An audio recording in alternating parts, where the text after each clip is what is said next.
টাইমের পাগলদের খেলা জর্দানে যায় দেখি। জাফর ইবনে আবু তালিবের মাজারের দিকে ইঙ্গিত করলেন জর্দানের ড্রাইভারের ইঙ্গিতে জাফর ইবনে আবু তালিবের মাজার শরীফের পাশে দাঁড়াইয়া দুইটা হাত বাড়াইয়া কাঁদলাম। অবশেষে ইশারা দিয়ে বলছে জর্দানি ড্রাইভার, আসো রে বাংলাদেশি মেহমান, আসো, আর একটা সুন্দর জায়গা বাকি আছে। জাফর ইবনে আবু তালিবের পর যিনি সেনাপতির ভার নিয়েছিলেন আব্দুল্লাহ ইবনে রাওয়াহা, এই তিনজনের কথা নবী পবিত্র জবানে ঘোষণা করেছিলেন। জাফর ইবনে আবু তালিব, যায়েদ ইবনে হারেসার মাজার পাশাপাশি, আব্দুল্লাহ ইবনে রাওয়াহার মাজার একটু দূরে। ওখানে গাড়ি থামাইয়া বলছেন, রে বাংলাদেশি মেহমান, এই জায়গায় নবীজির 3 নাম্বার ঘোষিত সেনাপতি আব্দুল্লাহ ইবনে রাওয়াহা ঘুমিয়েছে। ওখান থেকে জিয়ারত করে বাহির হলাম। যাইতে যাইতে যাইতে যাইতে বড় সুন্দর জায়গা কোরআন শরীফের মধ্যে আসছে আসহাবে কাহাফের ঘটনা। কোরআন শরীফের মধ্যে আসে 7 জন যুবক, ও বাবা যুবকেরা, 7 জন যুবক ঈমান বাঁচানোর জন্য গুহায় আশ্রয় নিয়েছিলেন। সেই গুহাটা জর্দানের জমিনে। একটা কুকুর গুহার মুখে এই যুবকদের ভালোবাসায় যুবকরা ঈমান বাঁচানোর জন্য চলে গেছেন দেশ ছাইরা গুহায়, পাহাড়ের গুহার ভিতরে।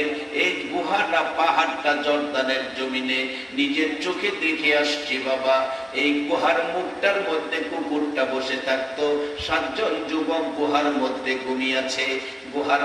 ঘুমিয়েছে, মাগরিবের নামাজের পর যাইয়া দাঁড়াইলাম আমি বাংলাদেশি মেহমান।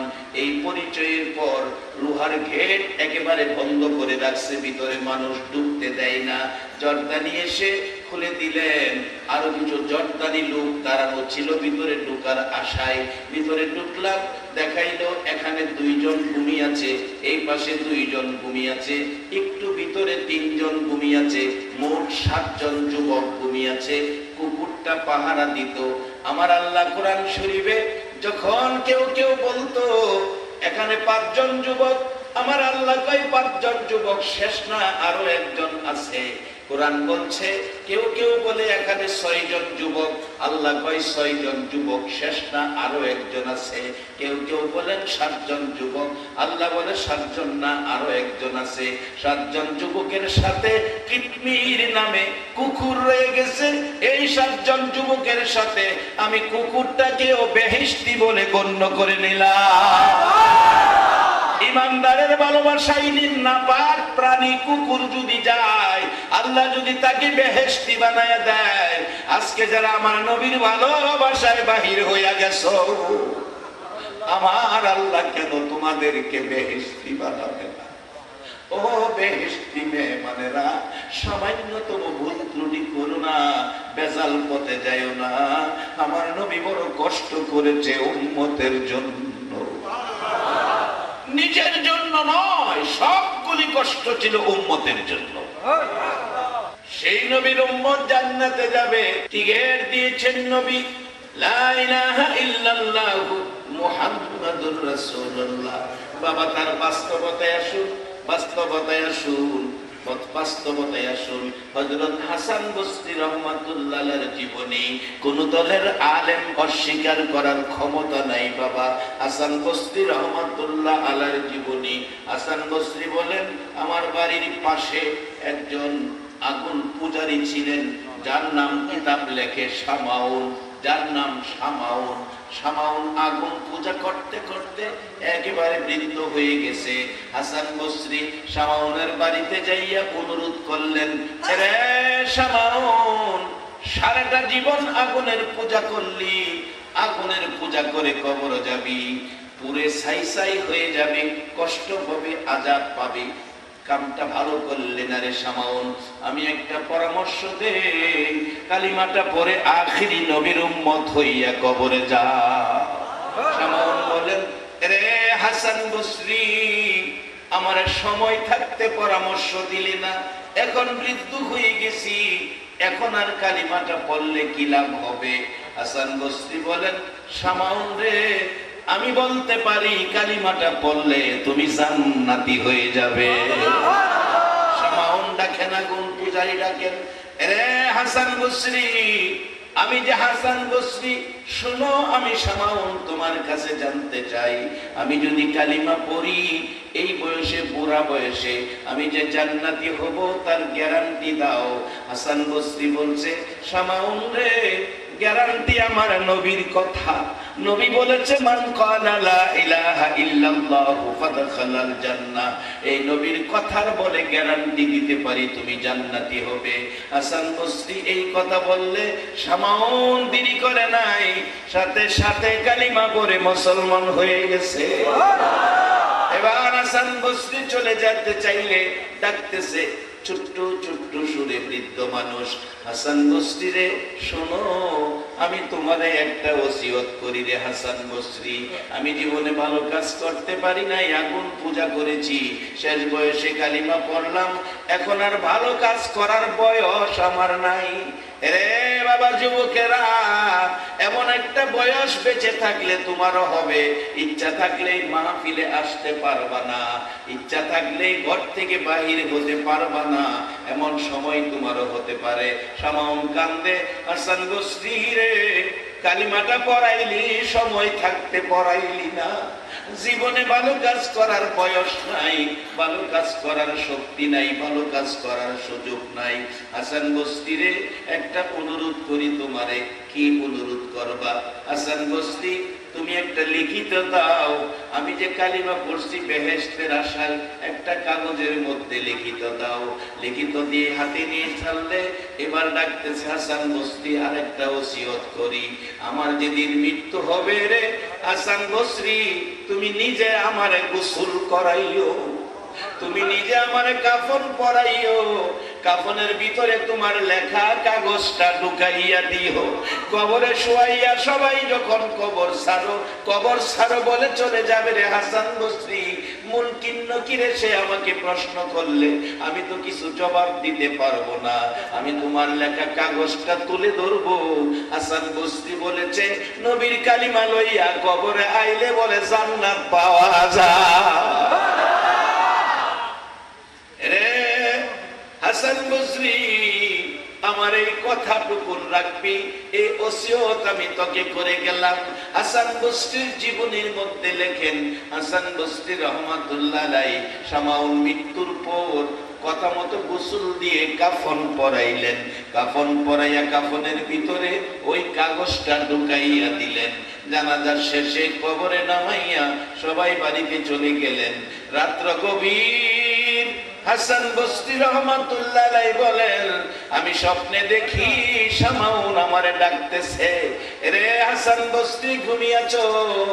ঘুমাইও না, আমি শামাউন এসেছি, তুমি যে আমাকে কাগজ দিয়েছিলা, এই লও তোমার কাগজ, আমি তোমারে দেওয়ার জন্য এসেছি।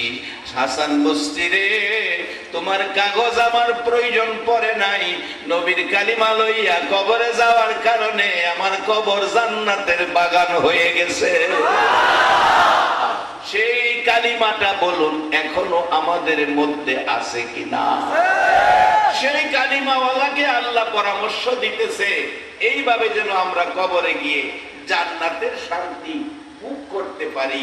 আল্লাহর পরামর্শ, ইয়া আইয়ুহাল্লাযীনা আমানু, ও কালিমাওয়ালা ঈমানদার, রুকু সিজদার মাধ্যমে রবের ইবাদত কইরো, এরপরে ভালো কাজ কইরো। আচ্ছা, আজকের এই মাহফিলটা যারা আয়োজন করছে, একটা সত্য কথা গোপন রাখবেন না, দুর্বল কণ্ঠেও বলবেন না, সত্য সবসময় গর্জিয়াস থাকে। আজকের আয়োজন, এই মাহফিল, এই কাজটা ভালো না খারাপ? যারা আরামের ঘুম হারাম করে বৃষ্টি বাদল রাস্তাঘাট কাদা, তারপরেও মাহফিলে আইসা কোরআন সুন্নাহর পক্ষে বসে 60 বছর ইবাদতের চেয়ে বেশি নেকির ভাগী হলেন, আপনাদের এই মাহফিলে আসাটা ভালো না খারাপ? এই ভালো আল্লাহর ফেরেশতারা শুনতাছেনি, আল্লাহ শুনতাছেনি, আমার নবী মদিনার থেকে দেখতাছেনি, সবাই কয় না, বিশ্বাস হয়? সবাই রয় না। বিশ্বাস হয় না। নবীজি মদিনার থেকে আপনাদেরকে দেখতেছে, বিশ্বাস হয় না এমন আছেন কেউ? যদি থাকেন তে হাতটা তুলে দেখান। কয়েকজনে হাত তুলছে, আসলে বুঝতে পারছে না কি কারণ, বুঝতে পারছে না, এই জন্য অপরাধ হয়েছে না। আর এই নবীর উম্মতের এই সুড়ু খাটো অপরাধ আল্লাহ লেহেই না। এই শেষ যমুনায় ইতানের এই সুড়ু খাটো অপরাধ লিখে খাতা বইরা লাভ নাই। অনেক সময় দেখেন না গোলাফান অপরাধ করলে মুরব্বীরা কি কয়, আরে গোলাফান মানুষ থাক থাক। আমরা হলে এই জায়গাতে আছি, এই সুড়ু খাটো অপরাধ হইলে আল্লাহ কথা থাক, বিশ্বাস হয় না? আর সুড়ু অপরাধ না তো বড়টা সহ কথা শুধু থাক না, কোরআন শরীফে মাফ মাফ বলে হুজুর বেগে দেব, এটা কোরআন শরীফ আছে, আলেমুল আমার আছে, কোরআন আছে, আমি কইতাছি ওনারা বুঝবো। কুল্লিয়া ইবাদিয়াল্লাযীনা আসরাফু আলা আনফুসিহিম লা তাকনাতু মির রাহমাতিল্লাহ ইন্নাল্লাহা ইয়াগফিরুয যুনুবা জামিআ ইন্নাহু হুয়াল গাফুরুর রহিম। একবার বলুন আল্লাহু আকবার। আমার আল্লাহ রাহে নবী গো, আমরারে কয় না গুনাহ করি, আমরারে কয় না, নবীরে কয় নবী গো আমার বান্দারা কি গুনাহ করছে। আল্লাহর বান্দা বলতে আমরাই তো, কি বল আমরাই তো। আল্লাহ কইতেছে নবীরে দেখে, নবী গো আমার বান্দারা গুনাহ করছে, অপরাধ করছে, আমারে ভয় পাইতেছে, আপনি নবী কয়ে দেন গুনাহ করলে করছে, তারা যেন আমার রহমত থেকে দূরে সরে না যায়। আজকে এই রাত্রে আপনারা কার রহমতের আশায় বসে আছেন? আওয়াজ করে কার রহমতের আশায়? হ্যাঁ যুবক, জীবনের একটা ডাক যদি আল্লাহর আরশে ধাক্কা খায়, তোমার এক ডাকে আমার আল্লাহ মাফ করে দিতে পারে। গর্জিয়াস কণ্ঠে বলো, কার রহমতের আশায় বসে আছি? আল্লাহ তুমি শুনছো, তোমার বান্দা তোমার রহমতের আশায় বসে আছে। আর সে আল্লাহই কোরআনে কইতেছে লা তাকনাতু মির রাহমাতিল্লাহ, যারা গুনাহ লয়ে আমার রহমত থেকে দূরে সরে না যায় তাদের কি করি? ইন্নাল্লাহা ইয়াগফিরুয যুনুবা জামিআ, আমি আল্লাহ তাদের জীবনের সব গুনাহ জমায়া, জামিয়া মানে জমায়া, ইন্নাহু হুয়াল গাফুরুর রহিম, আমি এমন এক ক্ষমতাবান, এমন এক দয়াময় আল্লাহ, আমি তাদের সব গুনাহ মাফ করে দেই। এটা তো ছোট গুনাহ না। নবীজি মদিনা থেকে কে দাঁড়াইয়া রইছেন, কে বইসা রইছেন, সবাইরে নবী দেখে, এই বিশ্বাস আপনাদের আছে? দেখলেন আরো বাস্তবে যাই, আরো বাস্তবে যাই। এখন বর্তমান যুগ বিজ্ঞানের যুগ, এক জাতের মোবাইল বাইরেছে, এটা বলে 3G না 4G, বর্তমানে 4G চলছে। দেখ আমার বাজান 4G মোবাইল নাই, আমি তো চিনিও না, বুঝিও না, চালাইতেও পারি না। আমার পোলা জিন ডাক্তারি পড়ে, MBBS 3য় বর্ষে আছে।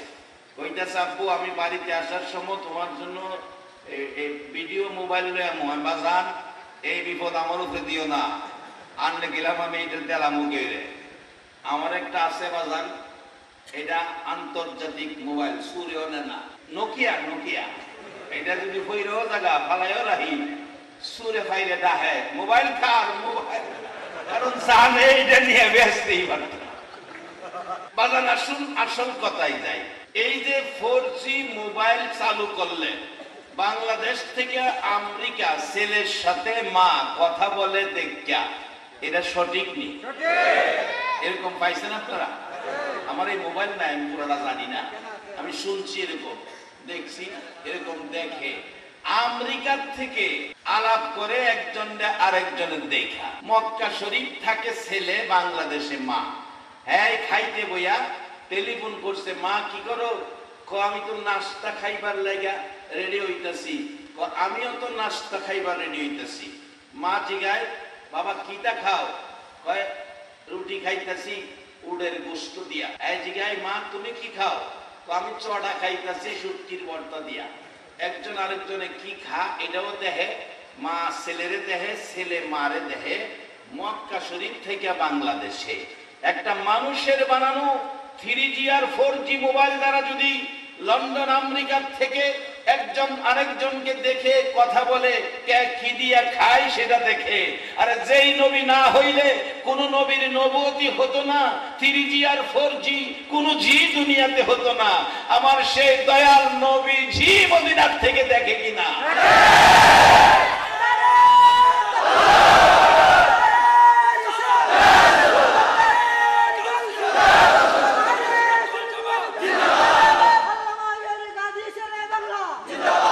সকলে বলুন মারহাবা।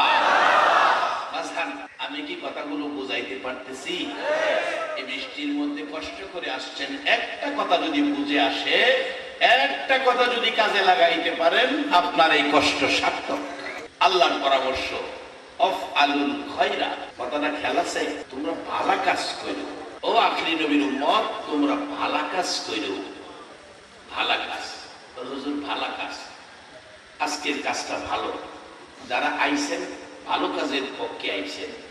এরপরে বলছে যদি ভালো কাজ করতে পারো, ভালো কাজের মধ্যে সবচেয়ে বড় ভালো কাজ হইল মা বাবার সাথে ব্যবহার ভালো করা। একটা মশা কামড় দেওয়ার মতো ব্যথা যদি কেউ মা বাবাকে দাও, তোমার 1000 বছরের ইবাদত শেষ। মা যদি খালি তোমার দেওয়া ব্যথায় একটু খালি বলছে ও, বাবা যদি একটু ব্যথাই বলছে ও, এইটুকের কারণে তোমার 70 বছরের ইবাদত শেষ। মাসান এক হাজী সাহেবের জীবনী, উনি 39 বার হজ করে 40 বারের মাথায় আরাফাতের মাঠে। রাসূল বলছেন আরাফাতে পাও রাখার সাথে সাথে মাপ চাইতে হয় না, জীবনের গুনাহ এমনি মাপ। আরাফাতের মাঠে হাজী সাহেব 39 বার হজ করে 40 বারের মাথায় আরাফাতে কাঁদতেছে, খুশির কান্না। আল্লাহ গো, একবার আরাফাতে পাও রাখলে জীবনের গুনাহ মাফ করে দাও। আমি 40 বার আরাফাতের মাঠে পাও রাখলাম। ও খোদা, আমার ভাগ্য কত ভালো। গায়েবী আওয়াজ হইতেছে, হাজী হাজী রে, তোর ভাগ্য বেশি ভালো না, তোর ভাগ্য ভালো না। হাজী বলেন কেন গো প্রভু, আমার ভাগ্য ভালো না? হাজী রে, 39 বার হজ করে 40 বারের মাথায় আরাফাতের মাঠে অবস্থান করছো। এরে হাজী, আরাফাতের মাঠে অবস্থান করছো, 40 বার হয়ে গেছে। হায়াত পাইয়া যদি 40,000 বার আরাফাতের মেহমান হও, আমি আল্লাহ তোমার হজ কবুল করব না। হাজী সাহেব কাঁদতে শুরু করলেন গড়াগড়ি করে, প্রভু গো, 40 বার আসলাম, তুমি কবুল করবা না? কি অপরাধ করেছি গো আল্লাহ, আমি জানতে চাই। গায়েবে আওয়াজ হইতেছে, হাজী রে, তুই যখন তোর মার পেটে ছিলে, তোর মা তোরে পেটে লইয়া কত কষ্ট করছে আমি আল্লাহ জানি, দুনিয়ার কেউ জানে না। বিদায় কোরআন শরীফে আল্লাহ বলেছেন, হামালাতহু উম্মুহু কুরহা ওয়া ওয়াদাআতহু কুরহা।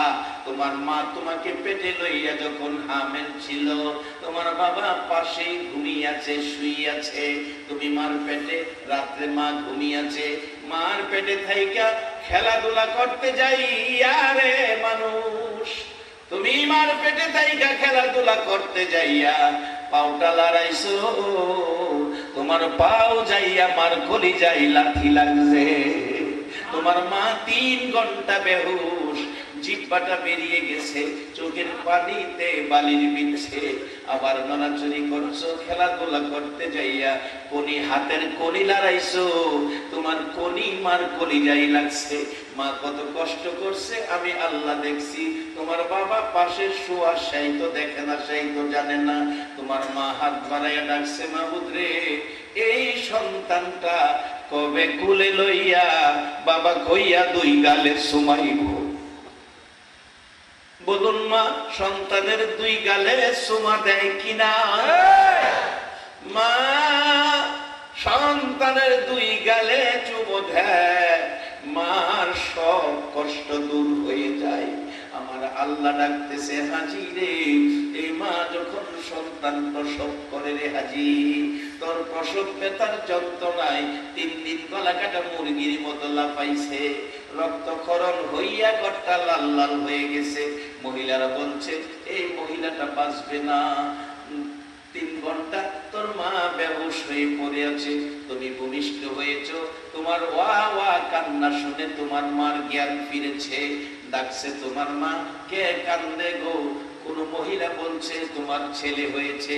মা পাগলে নিচার দিক ঘুরে ঘুরে ভিক্ষুকের মতো হাত বাড়াইছে, দে আমার ছেলে আমার কোলে দে। মহিলারা বলছে গোসল চলছে, গোসল করাইয়া তোমার কোলে দেওয়া হবে। তোর মা কাঁদতে কাঁদতে বলেছিল গোসল লাগবে না, আমার কোলে দাও গো। আমার রক্ত মাখা সন্তানের গালে 2টা চুমু দিতে পারলে আমি মায়ের 10 মাসের ব্যথা দূর হইয়া যাইবে।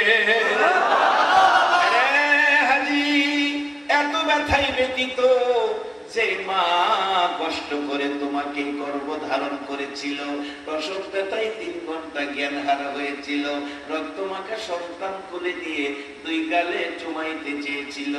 এই মাকে একদিন তুমি বড় হইয়া সাধারণ একটা ব্যাপার লইয়া কথা কাটাকাটি করে এক পর্যায়ে রাগ হইয়া মারে লাথি মাইরা ফলাইয়া দিছিলি। হাজি, তোর মার ওই 10 মাসের ব্যথার কথা মনে হইয়া তোর মার কলিজা ফাইটা দুনিয়ার থেকে বিদায় হয়ে গেছিল। বিদায় মুহূর্তে 2টা হাত বাড়াইয়া বলছিল, আল্লাহ গো, তুমি দেখছো গো কত কষ্ট জীবনে সন্তানের জন্য করলাম, সেই সন্তানের লাথি খাইয়া কলিজা ফাইটা দুনিয়ার থেকে বিদায় হলাম, এই বিচারটুকু তোমার কাছে দিয়ে গেলাম।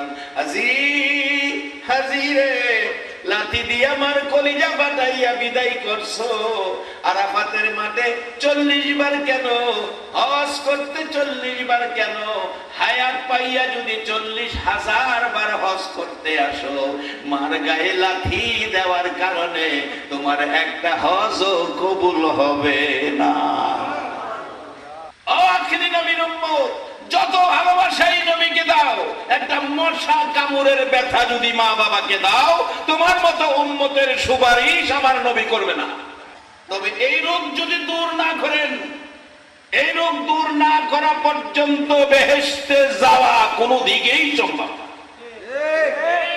ইবাদত যতই করেন, 4টা চাক্কার গাড়ি একটা যদি পাঞ্চার হয় গাড়ি চলবে না। মা বাবার সাথে যেন ভুল না হয়। তবে অন্য ভুল ত্রুটি ছোটখাটো অপরাধ করে যদি হইয়াও যা, চাক্কা 4টা থাকে, একটা পাঞ্চার হইলে দেখবেন গাড়ির মধ্যে আরেকটা স্পেয়ার চাক্কা থাকে না? কয় না? আমি বলবো গাড়ির চাক্কা 4টা, আরেকটা চাক্কা কেন রাখছে? রাখার কারণ হলো যদি পাঞ্চার হয়, বিপদে পড়া যায়, ওই স্পেয়ার চাক্কা দিয়া আপনার বিপদ দূর হয়ে যাবে। আজকে যারা নবীর ভালোবাসায় বসে আছেন, এটা হলো জীবনের স্পেয়ার চাক্কা। এটা স্পেয়ার চাক্কা। যদি ইবাদতে কোনো ত্রুটি হয়, নবীর ভালোবাসায় স্পেয়ার চাক্কা ধাক্কাই আপনাকে জান্নাতে নিয়ে যাবে। কোরআন শরীফ আল্লাহ আপনাদের সুন্দর ফায়সালা দিছে, ফাদখুলি ফি ইবাদি ওয়াদখুলি জান্নাতি। সহজ, ইবাদতে ঢুকো, তোমরা জান্নাতে ঢুকাবো। আখিরি নবীর উম্মতের কইতেছে, কেন নবী তো কষ্ট করছে আমরা লাগে। অনেক সময় দেখবেন বাবা চাচার কাছে চট্টগ্রাম ছেলেটারে রাইখা ঢাকা গেছে, গা হয়ে গেছে, বড় ভাই আমার ছেলেটারে বাড়ি পৌঁছাই দিও। রাত্রে আসার সময় বাসের টিকিট কাটবো, বাসের ভাড়া 50 টাকা। চাচার জিগায়, ভাতিজা ভাড়া আছে? আব্বা দিয়ে গেছে 20 টাকা। আচ্ছা 20 টাকা দিয়া গেছে বাবা, ঢাকা গেছে চট্টগ্রাম থেকে। এখন আপনাদের এই গ্রামের নাম কি? চন্দনাইশ। চন্দনাইশ থানা আসতে গেলে ভাড়া রাখবো 50 টাকা। বাবা হেরে দিয়ে গেছে 20 টাকা, চাচার কাছে বুঝাইয়া গেছে। এখন সত্য কথা কইবেন, এই 30 টাকা যে তার কাছে নাই, এই জন্য চাচা কি বাতিজারে ফালাইয়া দিয়াই করছে, নিজের পকেটেতে 30 টাকা দিয়া বাড়ি লয়ে আইছে। আমার নবী কালিমার টিকেট কাটটা আমরা জান্নাতি বানায়া আল্লাহর কাছে বুঝাইয়া দিছে। অহন খুঁটিনাটি ভুল ত্রুটি আল্লাহ মাফ কইরা জান্নাতে পৌঁছাইয়া দিব। পরামর্শ কোরআন শরীফ। আল্লাহ বলছে আমানু ইমানদার, আপনাদের কথা নবী যে বুঝাইয়া দিয়ে গেছে, মদিনায় শুয়ে গেছে, এবার বুঝাইছে নবী আল্লাহর কাছে, আল্লাহ বুঝা নিছে, এবার আল্লাহ আমরা টানতেছে। আমানু রুকু সেজদার মাধ্যমে ইবাদত করো। রুকু সেজদার মাধ্যমে ইবাদতের নামটা কি? নামাজ। সবাই কইবেন নামাজ। আরে বাজান পড়েন আর না পড়েন হেটা পড়েন, স্বীকার করতেইব রুকু সেজদার মাধ্যমে ইবাদতের নামটা কি? নামাজ। নামাজ পড়লে লাভ হয় না লস হয়? আচ্ছা এবার একটা ফাইসালাত যাই। আপনাদের চন্দনাইশের একটা যুবক ছেলে বিয়ে করছে আনোয়ারা থানা, নতুন জামাই, শ্বশুর বাড়িতে গিয়া মসজিদে আজান দিছে, পরে নাস্তা খাওয়া রাইখা হ্যাঁ জামাতে যাইতেছে। শাশুড়ি কয় দামান কই যান, জামাই কোথায় কই যাইতেছেন? আম্মা ডাইকেন না, আমি নামাজে যাইতেছি, জামাতে নামাজটা পড়াই। যে এই জামাইটা চন্দনাইশ বাড়ি আনোয়ারার জামাই মসজিদে নামাজ পড়তে গেছে, এই জামায়ানা পোশাক লাগাইয়া। আচ্ছা মুসল্লিরা দেখলে একজন আরেকজন জিজ্ঞেস করবে না এই জামাই মানুষ নামাজ পড়তে আইছে, জামাইটা জানি কার? আরেকজনে বলছে জামাইটা আব্দুল মালিকের মেয়ের জামাই। তখন সবাই কি কইতাছে জামাইটা তো খুব কয় না কয় না, আরে সত্য কথা গোপন করুন যেত। সকল মুসলিমরা কি কইতাছে জামাইটা খুব ভালো। ভালো কখন কইল? যখন নামাজে গেল। আর যদি মসজিদের নামাজ ভাঙছে, হ্যাঁ 555 সিগারেট টানতেছে, জামাই নতুন সিগারেট খা 555 মুরব্বীদের সামনে। এখন আপনারা ফাইসালা দেন, হ্যাঁ খাইয়া গেলে পিছনে মানুষ বালা কইব না খারাপ কইব? জিগাইব যে জামাইটা কার রে? জামাইটা আব্দুর রহমানের মেয়ের জামাই। জামাই তো একটা বিয়া দিছে, এটা তো আস্থা বিয়া দাও। বুঝাইতাম পারছি কথাটা? তাহলে লাভটা কি সিগারেটে না নামাজে? খালি এহেনে না তো, সব জায়গায় নামাজে লাভ। আল্লাহ কইছে রুকু সেজদার মাধ্যমে রবের ইবাদত করো, এই ইবাদতটার নাম নামাজ। এবার আল্লাহর পরামর্শ, এরপরে কি করো? আফআলুল খায়রা, ভালো কাজ করো। ভালো কাজের মধ্যে সবচেয়ে ভালো কাজ হইল মা বাবার সাথে ব্যবহার ভালো করা না খারাপ করা? আসতে কইলেন যে ভালো ব্যবহারের ফল কি আসে? বাস্তবে আসুন, ছোট্ট করে বলছি, শেষ দিকে যাচ্ছি, রাত্র গভীর হয়ে গেছে, শেষ দিকে যাচ্ছি। হযরতে মুসা আলাইহিস সালাতু ওয়াস সালামের জীবনী। ভালো কাজ, মা বাবার খেদমত, মা বাবার জন্য বাসা বাড়িতে যাওয়ার সময় মা বাবার কোন জিনিসটা পছন্দ করে এটা কিনে নেবেন, এটা ভালো কাজ। এই ভালো কাজ করতে আপনারা রাজি আছেন কিনা? যদি এরকম ভালো কাজ থাকে, আল্লাহ কোরআনে আখির নবীর উম্মতের কথা বলছে, লাআল্লাকুম তুফলিহুন, তোমরা সফল কাম, তোমরা সফল কাম হয়ে গেছো। অর্থাৎ তোমরা 10টা পৃথিবীর সমান একটা জান্নাতের মালিক হয়ে গেছো। আবার কোরআনে বলছে ফাদখুলি ফি ইবাদি ওয়াদখুলি জান্নাতি, সহজ পথ, তোমরা ইবাদতে ঢুকো, আমি তোমরা জান্নাতে ঢুকাবো। আসুন এই সহজ পথ পাইতে গেলে কি করতে হবে? আল্লাহ কোরআন শরীফে বলছে অমাইয়ুতির রাসূলা ফাকাদ আতা আল্লাহ, তোমরা আমার রাসূলের কথাগুলি মানো। রাসূলের কথা মানলেই তোমরা আমি আল্লাহর কথা মানা হবে, শান্তির পথ পাবে, জান্নাতের পথ পাবে, হিংসা বিদ্বেষ ভুলে মানুষ মানুষের সাথে মিলেমিশে থাকার পথ পাবে। তাই আসুন আমরা সেই নবীর উম্মত হয়ে আমরা দুরুদ ও সালাম মদিনা পাঠাবো। মহব্বতের সহিত একটু দুরুদ ও সালাম পাঠ করব। আপনারা রাজি আছেন? 12 তারিখ রবিউল আউয়াল নবী আসিলেন এই দরায়। 12 তারিখ রবিউল আউয়াল নবী আসিলেন এই ধরায়, আসুন সবাই দাঁড়াইয়া সালাম জানাই নবীজির। আল্লাহ আল্লাহ আল্লাহ, ও আল্লাহ আল্লাহ,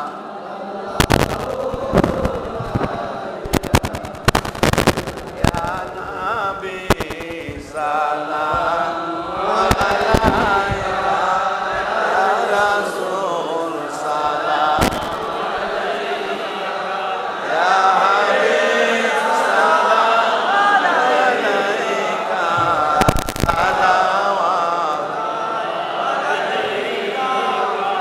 নবীজি। ওগো মায়ার নবীজি, ও দয়ার নবীজি, কত কষ্ট করলা তুমি নবী গো উম্মতের লাগিয়া, কত মার কত ব্যথা সইলা গো নবী উম্মতের লাগিয়া। আবু জাহেল আবু লাহাব রে কত মার মারলি আমার নবীর মা নাই বাবা নাই বলিয়া। 63 বছর কাঁদছ তুমি উম্মতি উম্মতি বলিয়া, এখনো কান্দিতে আছো মদিনাতে শুইয়া। মদিনা রে ও সুন্দর মদিনা, মদিনার পাহাড়, ও পাহাড় রে তুই কত ভাগ্যবান, পাহাড় হইয়া দেখছ আমার দয়াল নবীকে। মদিনার হরিণ, ও সোনার হরিণ রে তোরা কত ভাগ্যবান, হরিণ হইয়া দেখছ আমার দয়াল নবীকে।